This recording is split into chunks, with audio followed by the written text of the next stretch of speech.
The sulfur flats of Kepler 442b smelled like the universe had cracked an egg and left it to rot in the sun for 1,000 years. Ewan Mace pulled his breathing mask tighter and kept walking. The wreck sat half buried in yellow crust about 200 meters ahead. Its hull split open like a fruit someone had stepped on. A Dominion slave transport, military class, the kind they used to move cargo they did not want anyone to know about. 3 days since the militia skirmish that was not supposed to leave survivors. 3 days since command had written off the entire grid as a loss. Ewan was not here on orders. He had not taken orders from anyone in 2 years. Not since Terresta 4. Not since they stamped his file with words that meant he was done being a soldier and started being a ghost. He was here because wrecks meant salvage, and salvage meant credits, and credits meant fuel, and fuel meant he could keep flying his ugly little ship, one more. That was the math. Survive 1 more month, then do the math again. He cut through the outer hull with a plasma torch that wheezed and sputtered like a sick animal, the beam flickering orange against the yellow ground, and he squeezed through the gap into the dark interior where emergency lights pulsed red in a rhythm that felt like a heartbeat that was losing its fight. The transport was gutted, stripped by the crash, by the fire, by whatever had torn through it during the battle. But Ewan had an eye for the things other scavengers missed. The junction boxes tucked behind wall panels, the processing chicks embedded in floor plates, the small, expensive things that survived when the big, expensive things did not. He moved through the wreck with his scanner up, reading heat signatures and power traces, stepping over debris that crunched under his boots like bones. And that was when the scanner beeped. Not the beep for salvageable tech. Active power draw. Something on this ship was still running. He followed the signal down a corridor that tilted 15 degrees to the left, where the frame had buckled, past a blown-out bulkhead, into what had been a secure cargo bay. Military locks on the door, the kind that required 2 separate authorization codes and a biometric scan, all of which were useless now because the door had been ripped half off its track by the impact.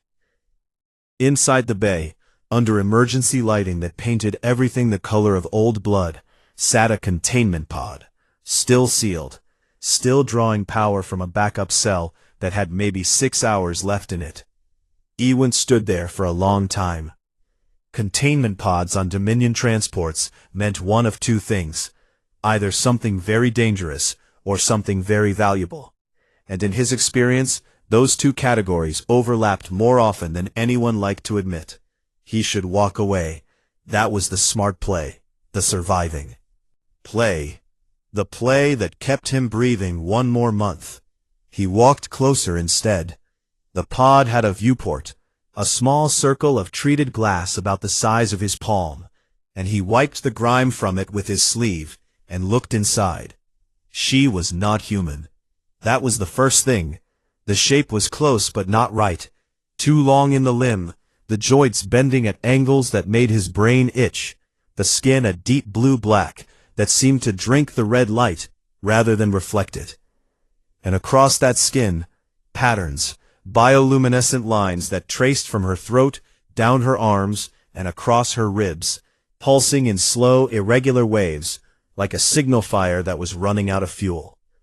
Ewan had spent 4 years as a combat medic before Terresta 4, 4 years reading bodies across a dozen species, learning the universal language of physiology that said this organism is in trouble, and this is how, and he knew a distress pattern when he saw one. She was dying. Stasis field was failing with the power cell, and whatever careful balance of temperature and chemistry had been keeping her alive was coming apart piece by piece. He could still walk away. He had a 3-day trek back to his ship, and a medkit with exactly enough supplies to keep himself alive for that walk, and not 1 milligram more. Antibiotics for the cut on his forearm that was already going pink at the edges. Stims to keep him moving through the 12-hour nights. Coagulant patches for the dozen small wounds the wreck had given him. If he used those supplies on her, he would be walking back with nothing. No safety margin, no backup, no second chance if the sulfur flats decided to kill him. He opened the pod. His hands moved before the decision was fully made, the way they always did when someone was dying in front of him. The muscle memory of a medic overriding the survival math of the salvage runner. He cracked the emergency release, pulled the stasis cover back, and the smell hit him like a wall. Alien biology and chemical preservatives, and something underneath that was sweet in a way that made his throat tight. She was cold, too cold, even for a species he could not identify. And he pressed his fingers to her throat where he guessed a pulse point might be, and found it, faint, thread-thin, stuttering. "All right," he said to no one, to her, to the wreck, to the stupid part of himself that never learned. "All right, let's see what we can do." He burned through everything. The antibiotics went first because her wounds, and she had wounds, deep ones along her side that looked like they had been made by something sharp and deliberate. Not crash damage, but cruelty, were septic and weeping, and he packed them with coagulant and sealed them with surgical strips and prayed to whatever was listening that her biology would not reject human medicine. The stims went next because her heart, or whatever she had, that served the same purpose, kept trying to stop, and he dosed her twice with cardiac stimulants that were designed for human tissue and might kill her just as easily as save her. But the alternative was watching her die, and he had done enough of that for one lifetime. The thermal blanket from his pack went around her, because she was shaking now, her body fighting to come back from wherever it had gone. And the bioluminescent patterns on her skin were firing erratically, some blazing bright and others going dark, and he read it the way he read human pupils, a system rebooting, a brain trying to find its footing. He talked to her while he worked, another medic habit, the constant narration that was half for the patient and half for himself, the sound of his own voice stitching the panic into something that felt like calm. "You are going to be fine," he told her, not knowing if she could hear him, not knowing if the words meant anything to a species whose language might be those lights dancing across her skin. "I have seen worse, and they walked out, so you are going to be fine. You hear me?" He did not mention Terresta 4. He did not mention the ones who did not walk out. He did not mention that he had used every supply he had, and was now 3 days from the ship with nothing but his boots and his stubbornness, and the growing certainty that he had just traded his survival for a stranger. The thermal blanket was not enough. The cargo bay was cold, and getting colder as the power cell died. So he pulled off his coat, that beaten-up, patched-up thing he had carried since before the discharge, the only possession that still knew his real name, and he tucked it around her shoulders. Her shaking slowed. The bioluminescent patterns found a rhythm, still faint, still fragile, but steady now, in a way that looked like sleep instead of death. Ewan sat back on his heels and looked at her and looked at his empty medkit, looked at the 3-day walk ahead of him, through sulfur flats and thin atmosphere, with nothing in his pack but water and regret. "Well," he said, "that was stupid." He did not leave. He sat beside the pod in the dying red light, and he waited. Somewhere around hour 3, her eyes opened. 4 pupils, too large, too small, nested inside each other like targets, contracted into slits against the emergency lighting, and she looked at him. The expression on her face was something he would spend weeks trying to read. He would get it wrong every time. But right now, in this moment, in the guts of a wrecked slave transport on a planet that smelled like the end of everything, he just nodded at her and said, "Hey there, welcome back." She stared at him. The lights on her skin pulsed once, a single wave from throat to fingertips, and then went still. He had no idea what it meant. He would learn. 41 kilometers of volcanic glass between the wreck and the ship. Ewan had walked worse, Terresta 4 had been worse. The retreat through the ash valleys with wounded on stretchers and no air support, and the taste of copper in his mouth for 3 straight days. But he had been younger then, and whole, and he had not just emptied his entire medkit into an alien he could not name. The alien in question walked beside him. She should not have been walking at all. 12 hours ago she had been dying in a stasis pod, her biology shutting down system by system. But she was upright, moving on those 2 long legs, with a gait that looked like someone had taught a dancer to walk through a minefield. Every step precise and considered, every footfall testing the ground before committing. She was still wearing his coat. It hung on her frame like a tent, the sleeves past her fingertips, the hem at her knees, and she had not offered to give it back, and he had not asked, because the temperature was dropping, and her skin changed color in the cold, going from blue-black to something closer to gray. And he did not know what that meant, but it did not look good. Second, he carried half the oxygen, the 2 canisters he had brought for the 3-day trek, now recalculated for 2 people breathing, which meant the math was bad in a way that made his jaw tight every time he did it in his head. She carried the other half. He had not asked her to do this. He had set both canisters down to check his compass heading, and when he turned around, she had picked one up and slung it across her back with a grip strength that made the straps creak. And she had looked at him with those 4 pupil eyes, as if daring him to argue. He did not argue. So, he said, because the silence on these flats was the kind that got inside your skull and started rearranging furniture. I am Ewan Mace, and I'm going to talk at you for the next 41 kilometers because that is what I do when things are going sideways. And I want you to know up front that I am sorry about that. She watched him. The bioluminescent patterns on her skin rippled, a quick cascade from her jaw to her collarbone, and she made a sound that was halfway between a click and a hum. Great, Ewan said. Glad we are on the same page. He talked. He talked about the sulfur flats and how they formed, and about his ship and how it barely held together, and about the ration bars in his pack that tasted like someone had compressed sadness into a rectangle and wrapped it in foil. He talked because talking was what medics did. It was the thread you held on to when everything else was slipping. And if his patient was conscious, then his patient was going to hear his voice whether they wanted to or not. She listened with an intensity that was almost physical, her head tilted at an angle that should have been uncomfortable. His mouth when he spoke, by kilometer 7, she was mimicking his rhythms, not the words, but the cadence, the rise and fall of his sentences, the way he paused between thoughts, the small sounds he made when he was thinking. By kilometer 12, she repeated a word back to him. Ewan, she said, and it was close enough that the hair on his arms stood up.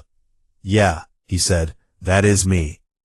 By kilometer 19, she was matching his syntax, broken, halting, shaped wrong in her mouth, but structurally there, in a way that made him stop walking and stare at her. Because no species he had ever encountered learned that fast, not even close. You walk hurt, she said at kilometer 23, pointing at his left side, where his arm pressed against his ribs in a way he thought he had been hiding. I am fine, he said. She made a sound he would later learn was the Vith equivalent of calling someone a liar.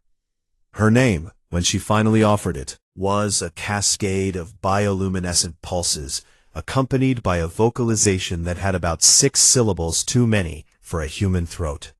Speth Kari, he managed, butchering it so badly that her skin patterns flickered in what he was starting to recognize as amusement. Kari, she said, shortening it for him the way you might simplify a word for a child, and he decided not to be offended by that. Kari, he repeated. All right, Kari. It is nice to properly meet you. She said something in her own language, a long phrase accompanied by a complex light pattern that started at her wrists and traveled up both arms. I have no idea what that means, he said. By kilometer 26, she told him, in English that was getting sharper by the hour. assembling itself from his own vocabulary, like someone building a house out of whatever lumber was lying around. Mace who burns his own supplies, she said. He stopped walking. Are calling me. She looked at him with an expression that dared him to object. That is, okay, that is actually kind of accurate, but also rude. The bioluminescent flicker again. Amusement, definitely amusement, and she kept walking, and he followed, because what else was he going to do? The real trouble started at kilometer 28. She stopped in front of him, turned, and performed a gesture, one hand flat against her sternum, the other extended toward him palm up.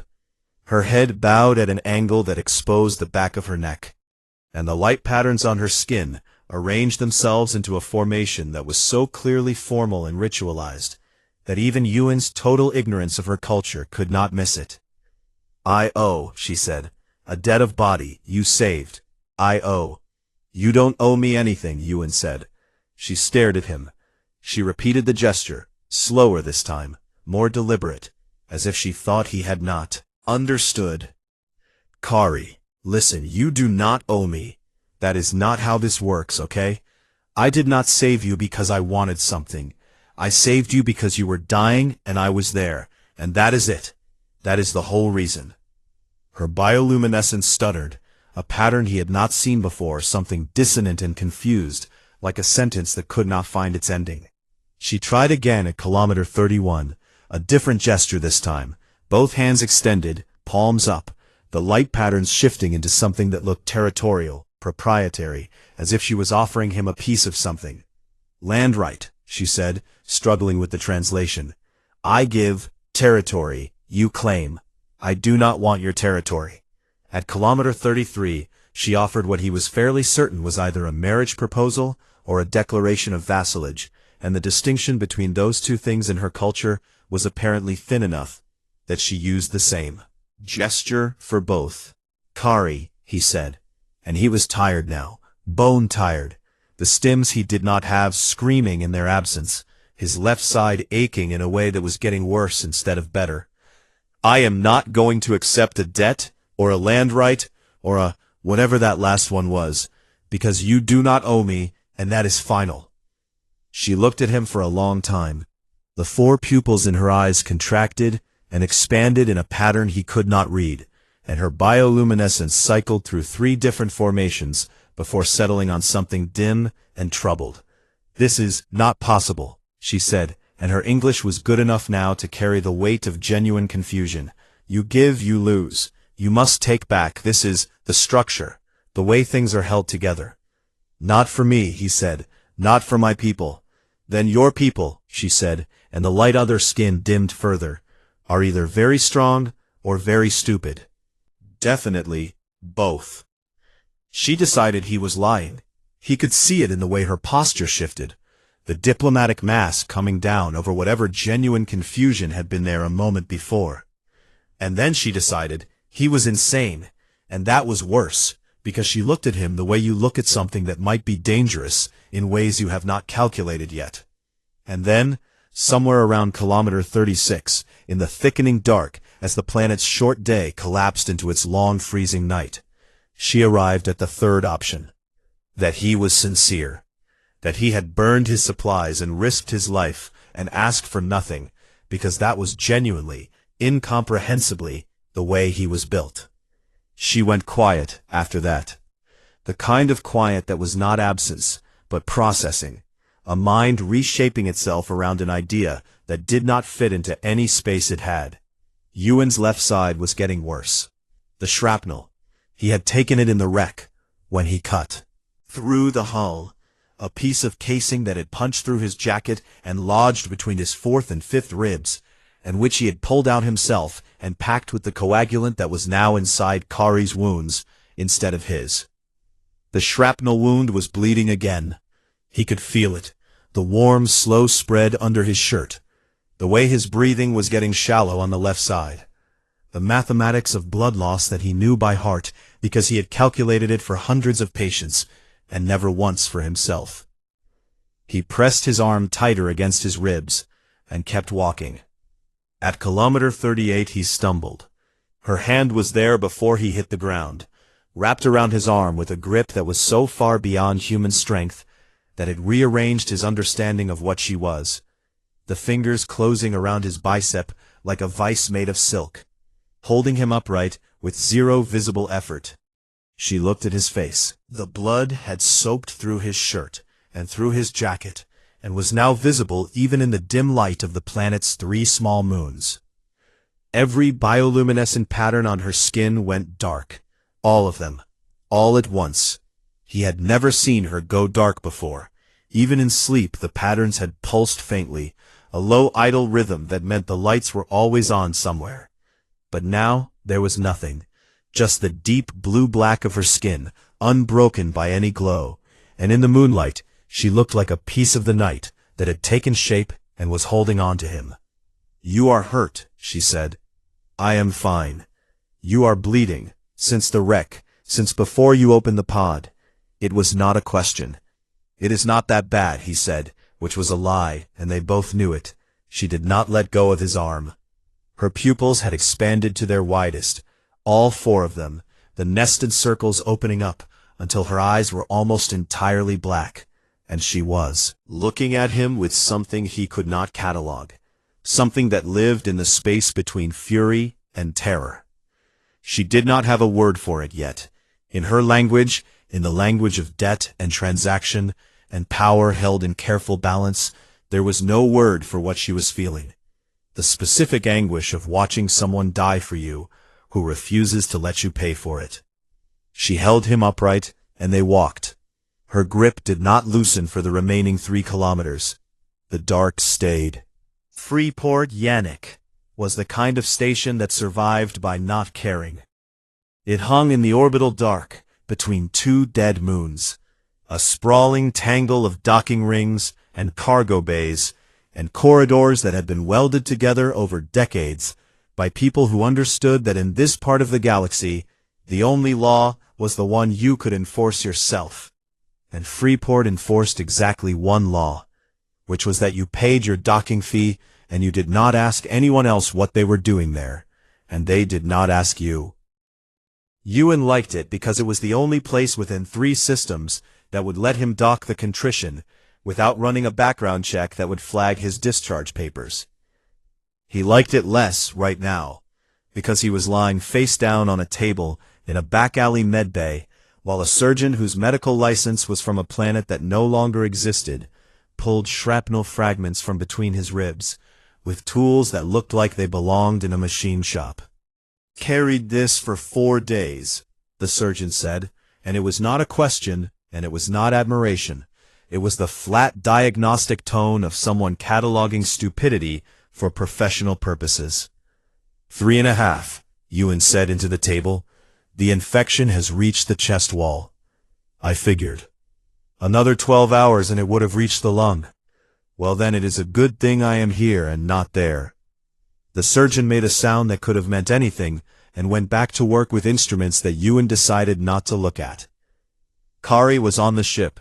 He had told her to stay on the ship, had said it clearly, twice, in the English she now spoke better than some humans he knew, because Freeport was not a place for someone who did not understand its rules, and because she drew attention, the kind of attention that started with staring and ended with questions, and questions at Freeport ended with things he did not want to think about, while a man was pulling metal from his ribs.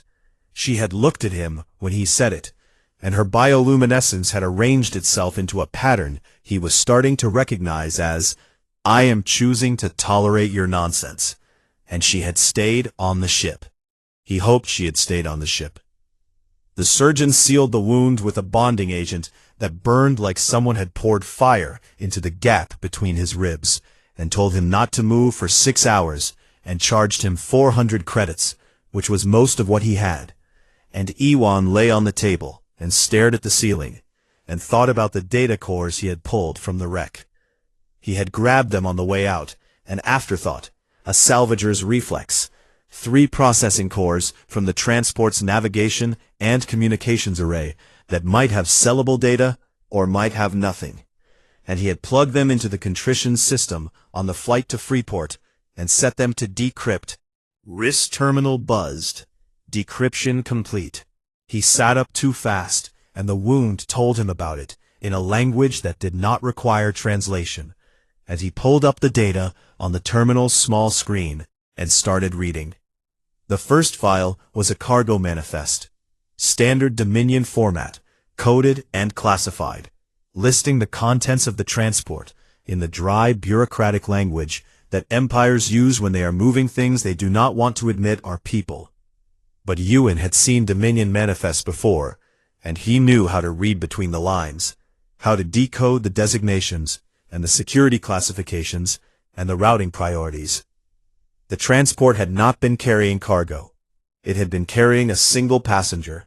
Classification: sovereign biological asset. Security level: maximum. Council authorization required. Origin: Veith Detention Facility Omega 7. Destination: Dominion Central Authority, Political Division. File was a diplomatic briefing, and it was the briefing that made Ewan's blood go cold in a way that had nothing to do with the shrapnel. The Veith Ascendancy.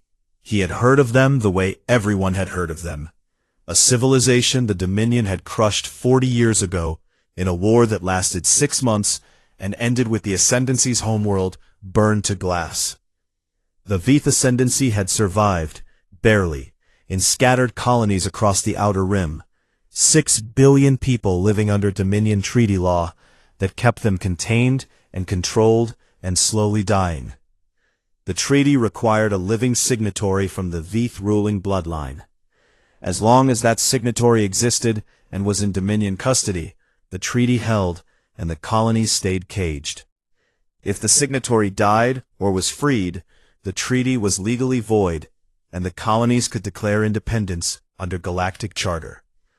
Kari was the signatory, the last of her bloodline.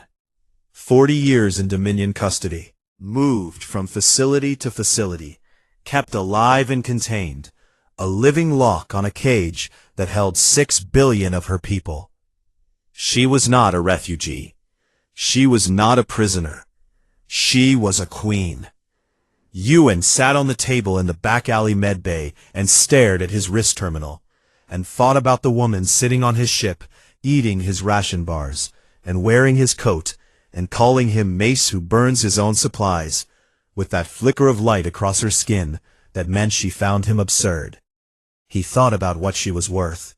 To the Dominion, she was the key to an empire, the signature that kept 6 billion people under control, and they would pay anything to get her back.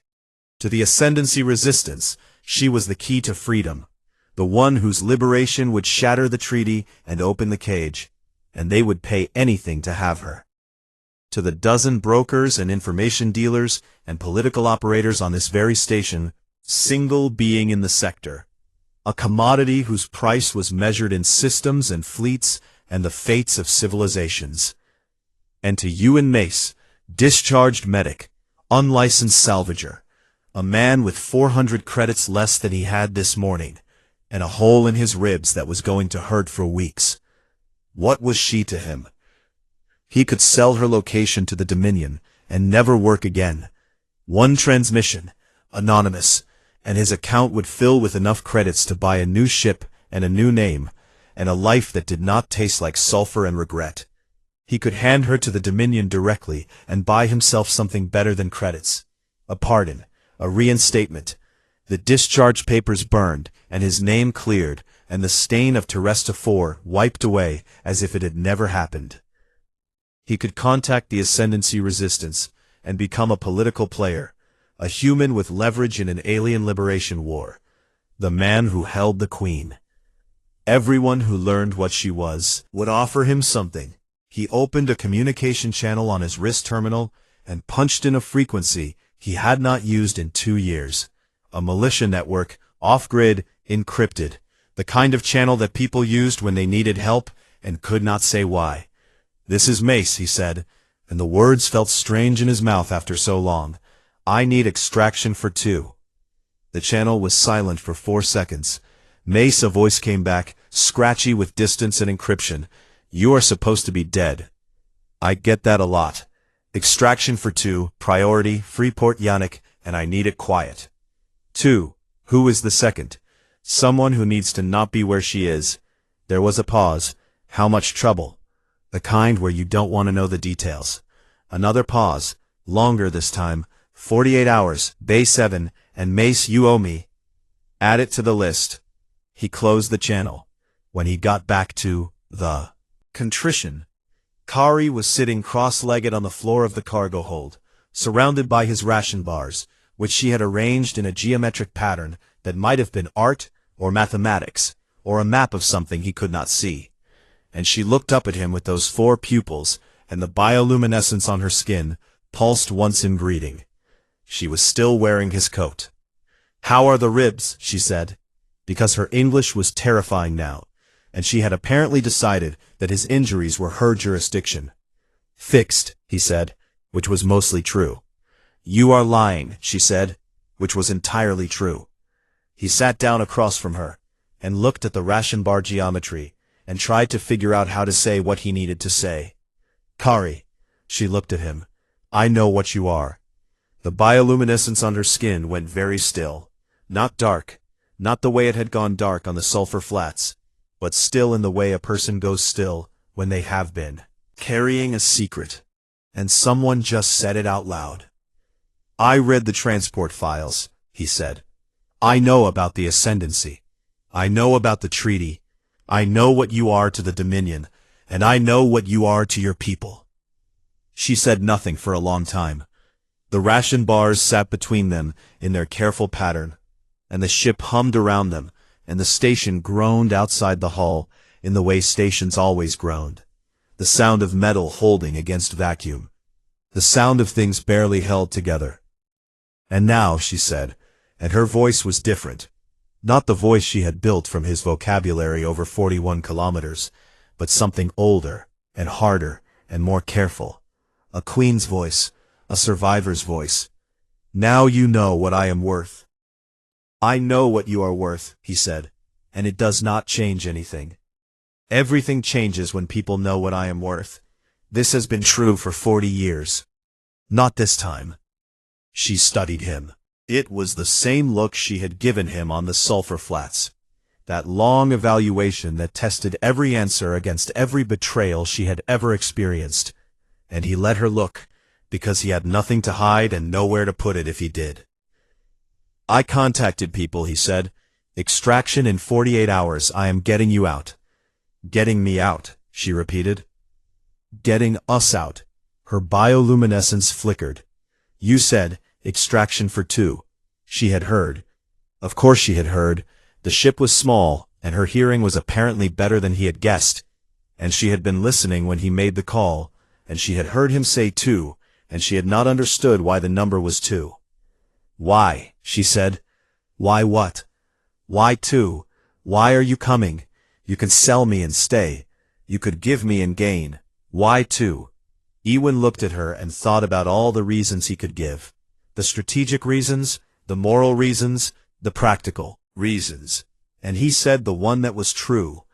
"Because you are a person who might want tea, and I am not in the business of leaving people behind. Not anymore." She did not respond. The bioluminescence across her skin cycled through something complex and unnamed, and when it settled, it was the same new pattern he had seen at the docking ring. Something she had not shown before he opened the pod. Something that had no translation in any language he spoke. The station's proximity alarm went off. Ewan was on his feet before the second pulse, the wound in his ribs screaming, his hand on the console, pulling up the external sensors. 3 ships had just docked at Freeport's outer ring. Dominion military configuration. Tracking team. "They are here for me," Kari said, and it was not fear in her voice. It was the flat recognition of someone who had been found before, many times, and knew exactly what came next. "Kit," Kari said, in perfect accented English that carried the weight of 40 years of captivity and 3 days of impossible freedom. "You are still injured, Mace who burns." "Yeah, well," he said, checking the charge on the only weapon he owned. "Busy day." She said nothing. But the bioluminescence returned in full, every line, every pattern, every trace of light that mapped her body from throat to fingertip, blazing in a formation he had never seen. Something that was not distress, or amusement, or confusion, or the formal geometry of debt. Something new. He did not have time to ask what it meant. The Dominion team was already on the station. The corridors of Freeport Yannick were not designed for firefights, and that was exactly why they were perfect for one. Narrow, 2 people wide at best, lined with conduit and pipe, the ceiling low enough that Ewan had to duck at every junction. And the Dominion tracking team was built for open field operations, for clearing rooms and facilities with high ceilings and clean sightlines. And every meter they advanced into Freeport's tangled guts was a meter they hated. Ewan knew these corridors. 2 years of docking at Freeport had taught him the maze. Every shortcut, every maintenance hatch, every junction box that could be overloaded to blow a door seal and fill a corridor with steam. And he used that knowledge now the way a rat uses its burrow. Not to fight, but to disappear. To force the tracking team into wrong turns and dead ends, while he and Kari moved toward Docking Bay 7, where the extraction was supposed to arrive in 48 hours, but might as well have been 48 years, for all the good it did them right now. "How many?" Kari said behind him, her voice level in a way that was either very calm or very dangerous. "6 that I saw on sensors. Could be more. Dominion tracking units deploy in 8s. Great, wonderful. That is excellent information that I wish I had not received." She made the sound he now knew was laughter. They were 3 levels below the main docking ring, moving through maintenance tunnels that smelled like coolant and old metal. And Ewan was navigating by memory and the faint emergency lighting that painted everything gray-green. And his ribs were telling him a story about what happens when you run with a wound that a surgeon told you not to move for 6 hours, and he was choosing not to listen. He heard them before he saw them, boots on metal grating, the disciplined rhythm of soldiers who had been trained to move in formation, even in spaces that fought against it. And he pulled Kari into a side passage and pressed them both against the wall and held his breath. 2 Dominion soldiers passed the junction. Their armor was the matte black of the tracking division, helmets sealed, weapons up, moving with the precise economy of people who did this for a living, and Ewan waited until their footsteps faded before he exhaled. "We need to move faster," he said. "Then stop bleeding," Kari said. He looked down.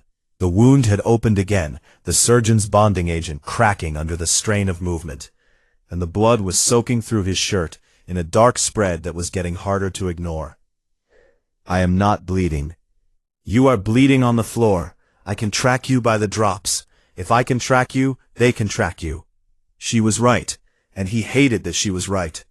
She tore a strip from the lining of his coat, the coat she was still wearing, the coat he had given her on the sulfur flats, it against his side with a pressure that was precise and firm, and clearly informed by some understanding of anatomy that went beyond what he had taught her.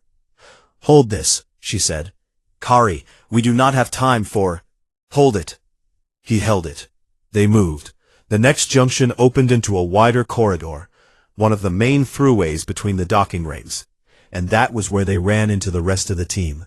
4 soldiers, the other half of the 8, positioned at the corridor intersection in a formation that said they had been waiting, that they had herded the 2 of them here on purpose, that the Dominion tracking team had been trained to chase rats too. Ewan raised his weapon, and Kari stepped past him. What happened next rewired something in his understanding of what she was. She had been a prisoner, 40 years, a political tool, a treaty signature, and he had assumed that meant she was a diplomat, a figurehead, someone whose power was symbolic, and whose body was fragile, and whose survival depended on others. He was wrong. The VS ruling caste were not chosen for politics. They were chosen because they survived. She moved through the first 2 soldiers like a sentence that had been waiting 40 years to be spoken. Fluid and precise and ancient. her body articulating a violence that was so controlled it looked like choreography. The two long limbs that had seemed awkward in the corridors of his ship now revealing their design purpose, as she folded one soldier to the ground with a joint manipulation that he did not even see clearly, and redirected the second into the wall with his own momentum. The bioluminescence on her skin blazed, not the patterns he knew, not communication or emotion or ritual, something else, something that looked like targeting, like her body was a weapon system and the lights were its activation sequence. The third soldier fired.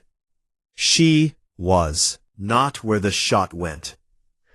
The fourth soldier tried to close distance, and she took him apart with 3 movements that Ewan would replay in his memory for years, trying to figure out the biomechanics, never quite getting there.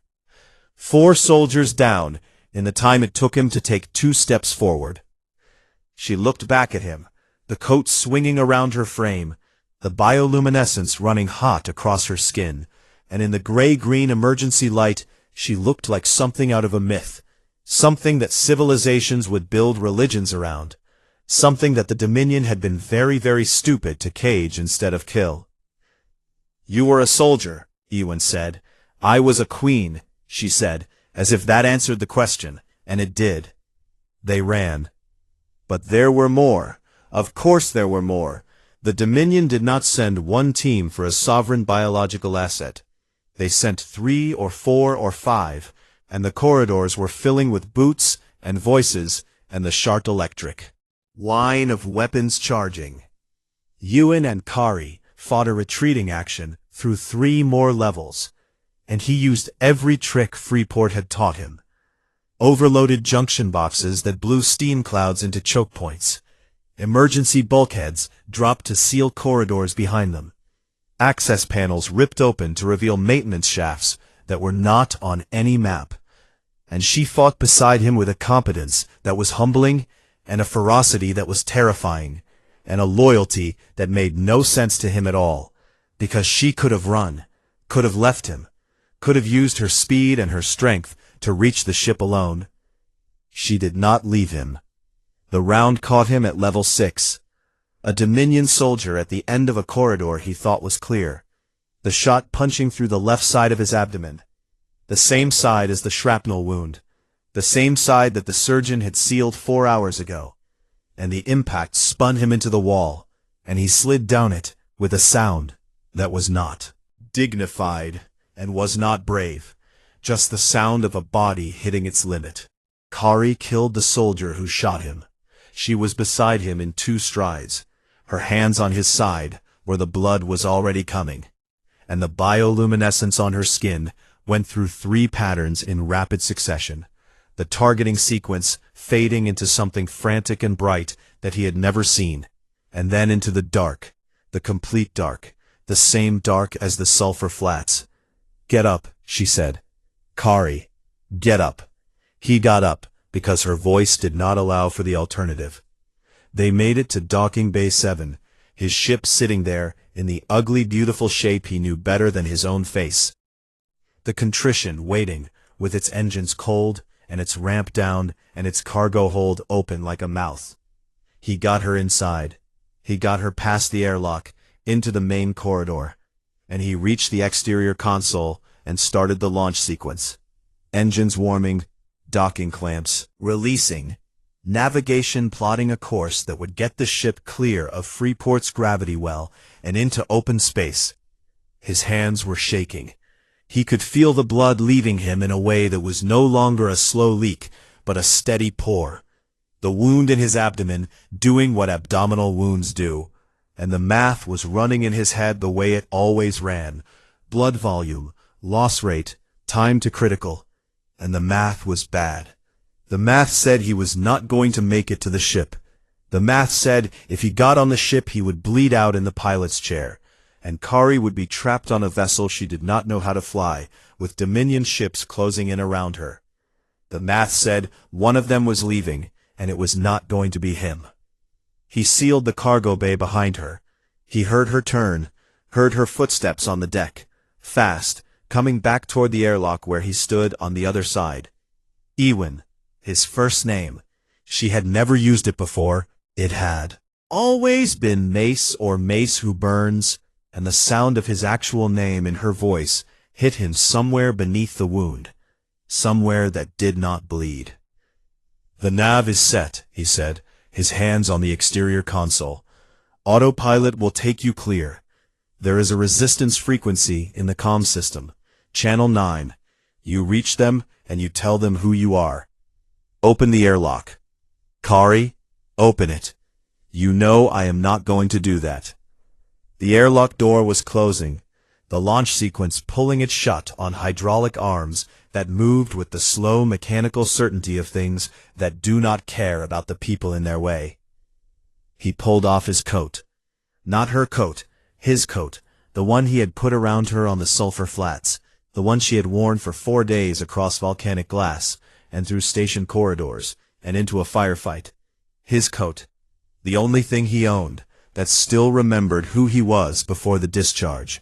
The battered patched fabric that smelled like sulfur and blood, and the particular stubbornness of a man who never learned when to stop.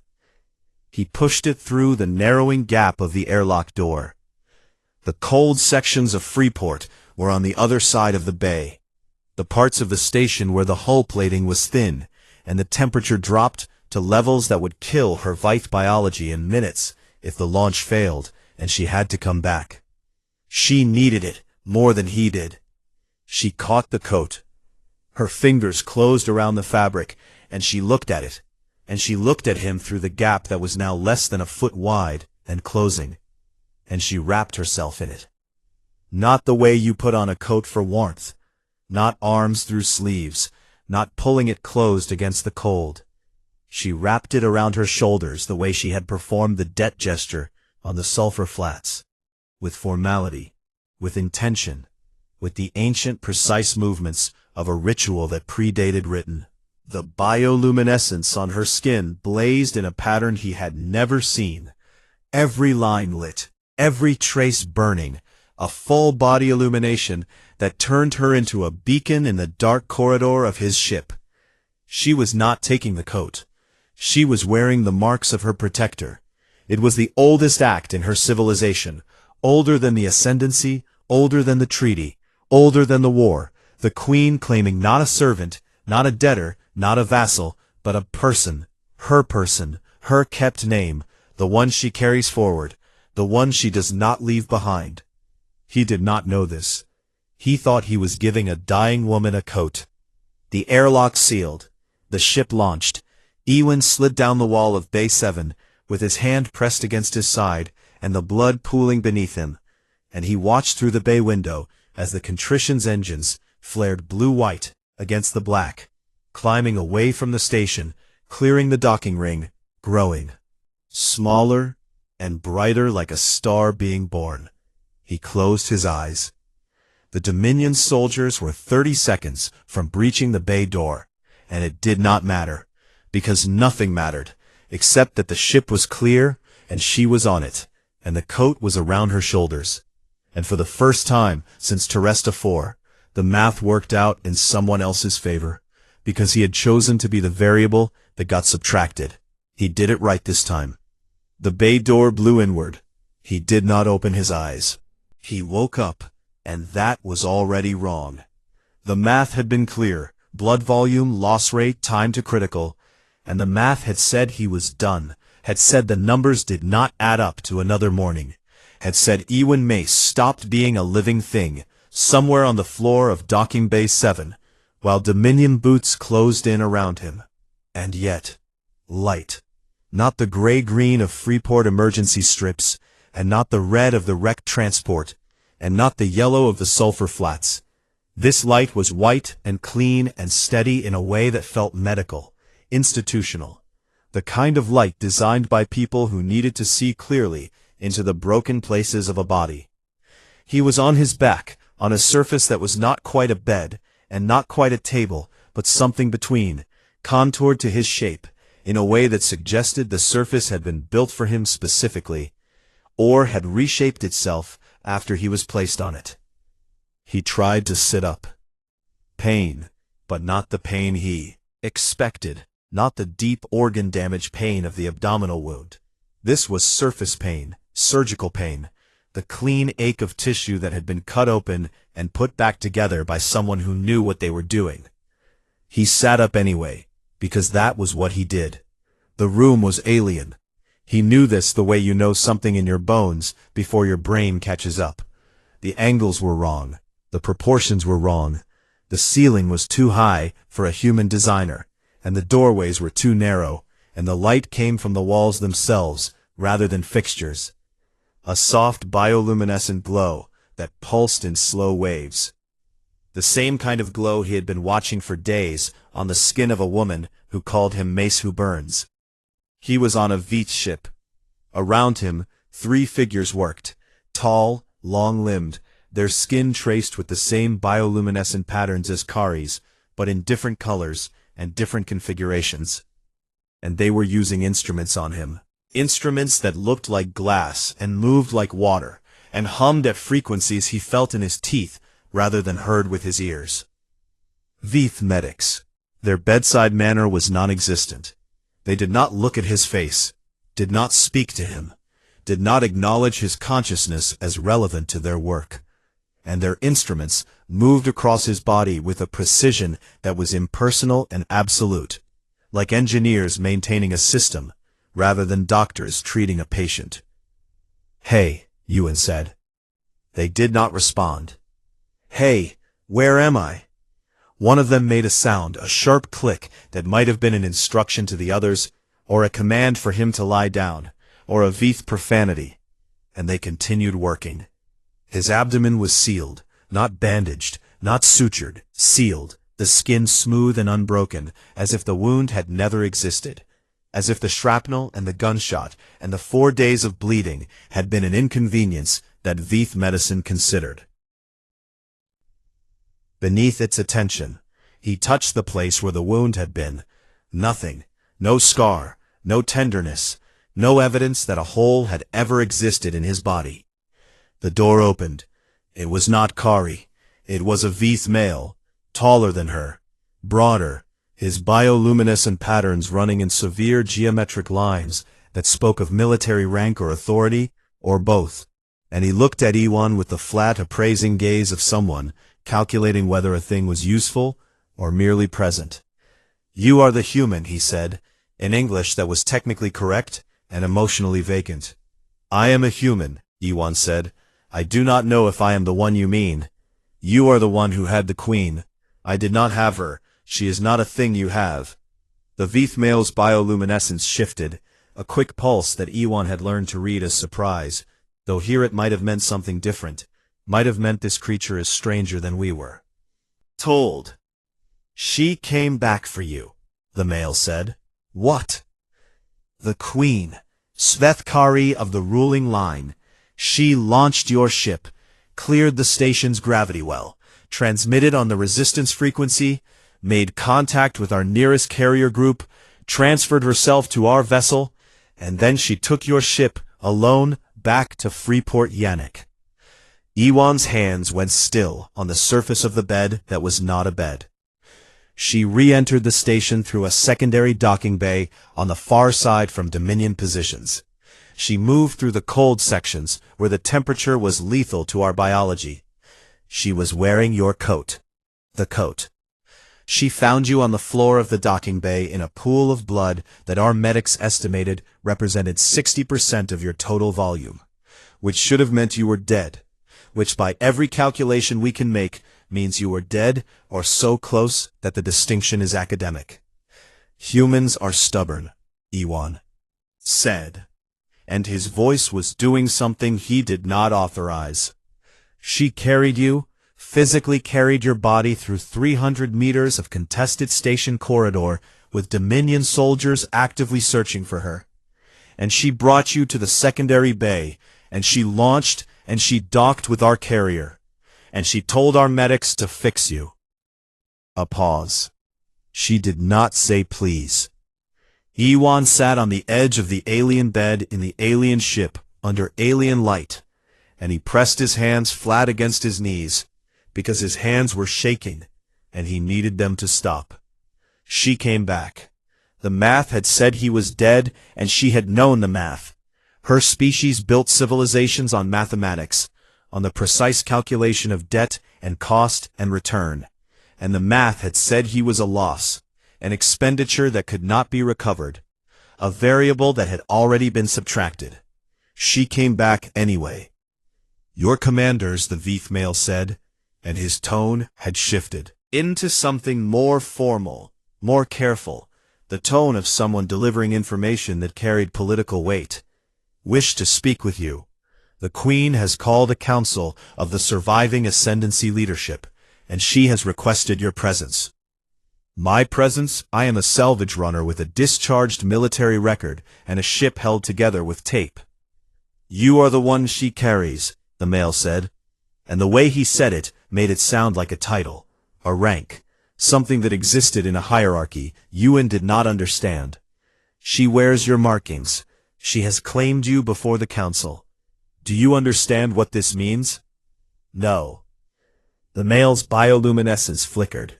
Amusement, maybe, or something close to it. "No," the male agreed. "You would not, but you will." They gave him clothes, Veith made, adjusted for his proportions, in a deep gray that felt like wearing a cloud that had opinions about posture. And they led him through corridors that hummed with bioluminescent light to a chamber that was clearly built for significance. The council was assembled, 12 Veith, seated in a semicircle, their bioluminescent patterns running in synchronized waves that made the room pulse like the inside of a living thing. And at the center of the semicircle, standing, not sitting, because queens of the Veith Ascendancy do not sit when they are speaking to power. Kari. She was still wearing the coat. It hung on her frame the way it always had, too big, too human, patched and battered and stained with blood that was his and hers and mixed beyond separation. And she wore it over the Veith formal garments they had given her, and the juxtaposition was so absurd and so deliberate that it could only be a statement. The council was talking, rapid Veith, accompanied by complex bioluminescent exchanges that made the air shimmer. And Ewan understood none of it except the tone, which was the universal tone of people arguing about something that mattered.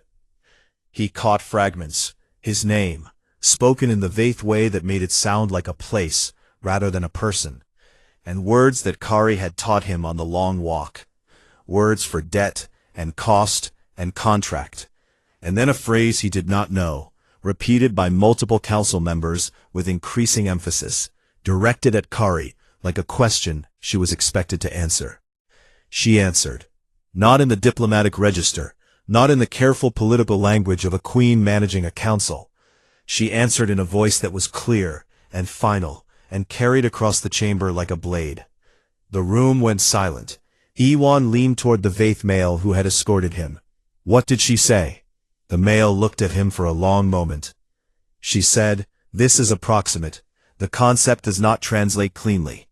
She said that for 40 years, the Ascendancy has fought the Dominion with transactional alliances, debt for debt, leverage for leverage, and that every alliance has fractured because every party calculates return, and the calculation always ends in betrayal.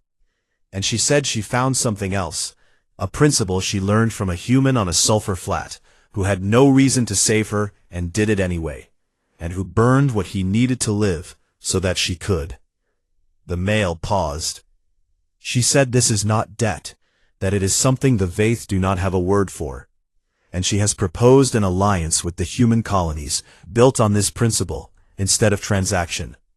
What principle? The diplomatic corps has been working on the translation for 3 days. The concept does not exist in our transactional grammar. The closest we can produce in your language is... He stopped. Mercy, Ewan said. The male looked at him. Yes, that is the word she used. She learned it from you, though she tells me you never spoke it. You just did it, and she had to find the name. Afterward, Ewan stood in the council chamber of the Veith Ascendancy flagship, wearing borrowed clothes, with no wound, where a wound should be. And he looked at Kari across the room, and she looked back at him, and the bioluminescence across her skin was the new pattern, the one that had first appeared on the sulfur flats, the one that had blazed when she wrapped herself in his coat, the one that no one had been able to translate because it had never existed before. She had invented it, a new pattern for a new concept, something the Veeth bioluminescent language had never needed to express before, because the Veeth had never encountered it before. The pattern meant, this person is mine, not because they owe me, and not because I owe them, but because they chose to burn for me, and I choose to carry their name. And the word for this in the only language that has one is mercy. The fleet dropped out of FTL above the first Dominion-held colony. 3 hours later, Ewan stood on the bridge, upright, stitched together with alien biotech and the particular stubbornness of a species that had not yet learned its own limits. And Kari stood beside him, still wearing the coat, and through the viewport the colony hung in the dark, like a marble wrapped in chains, and below it 6 billion people were about to learn that the lock on their cage had broken herself free. You know, Ewan said, I am going to need that back eventually. She looked at him, 4 pupils contracting, bioluminescence flickering in that pattern that meant amusement, the one he had learned to read on the long walk across the volcanic glass. No, she said,